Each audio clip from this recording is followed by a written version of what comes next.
Kerry believes in energy independence, so we aren't held hostage to the profits of oil companies or the sabotage of foreign oil fields. John Kerry believes in the constitutional freedoms that have made our country the envy of the world, and he will never sacrifice our basic liberties, nor use faith as a wedge to divide us.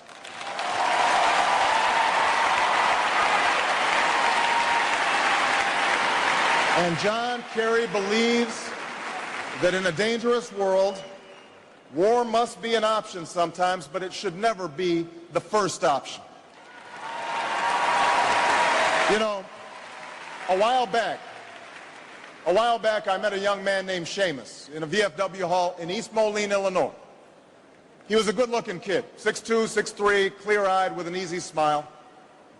He told me he joined the Marines and was heading to Iraq the following week.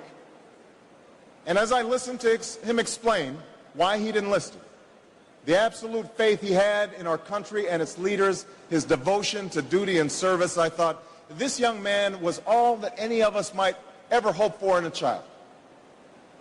But then I asked myself, are we serving Seamus as well as he's serving us? I thought of the 900 men and women, sons and daughters, husbands and wives, friends and neighbors who won't be returning to their own hometowns. I thought of the families I'd met who were struggling to get by without a loved one's full income, or whose loved ones had returned with a limb missing or nerves shattered, but still lacked long-term health benefits because they were reservists. When we send our young men and women into harm's way, we have a solemn obligation not to fudge the numbers or shade the truth about why they're going, to care for their families while they're gone, to tend to the soldiers upon their return, and to never, ever go to war without enough troops to win the war, secure the peace, and earn the respect of the world.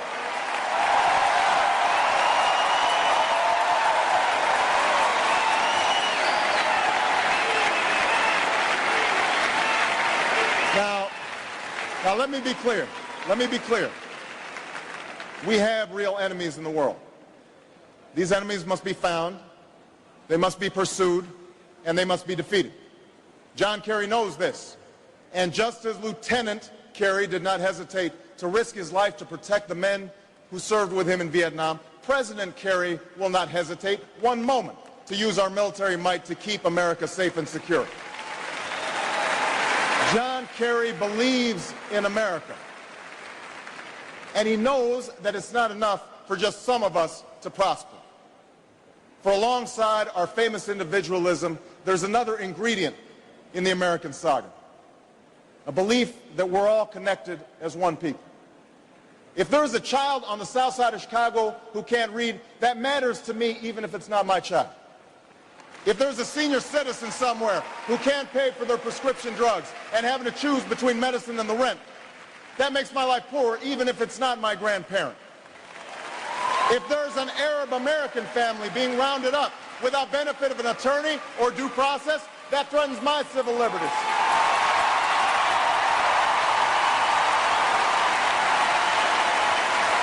It is that fundamental belief.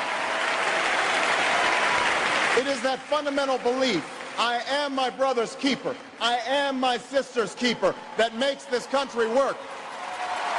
It's what allows us to pursue our individual dreams and yet still come together as one American family. E pluribus unum, out of many, one. Now, even as we speak, there are those who are preparing to divide us. The spin masters, the negative ad peddlers, who embrace the politics of anything goes. Well, I say to them tonight, there is not a liberal America and a conservative America. There is the United States of America. There is not a black America and a white America and Latino America and Asian America. There's the United States of America. The pundits like to slice and dice our country into red states and blue states, red states for Republicans, blue states for Democrats. But I've got news for them too. We worship an awesome God in the blue states, And we don't like federal agents poking around in our libraries in the red states. We coach Little League in the blue states. And yes, we've got some gay friends in the red states. There are patriots who opposed the war in Iraq, and there are patriots who supported the war in Iraq. We are one people, all of us pledging allegiance to the Stars and Stripes, all of us defending the United States of America.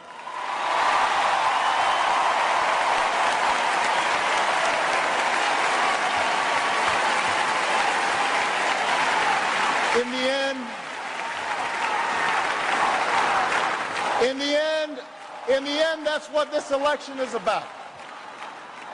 Do we participate in a politics of cynicism, or do we participate in a politics of hope?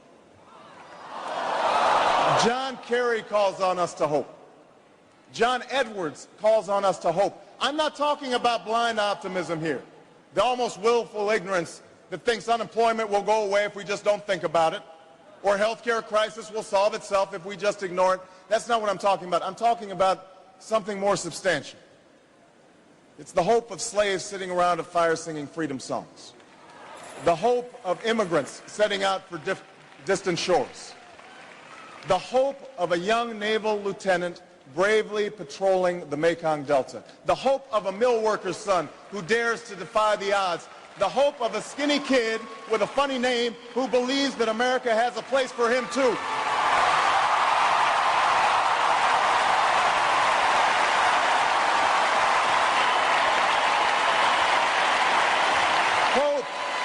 Hope in the face of difficulty.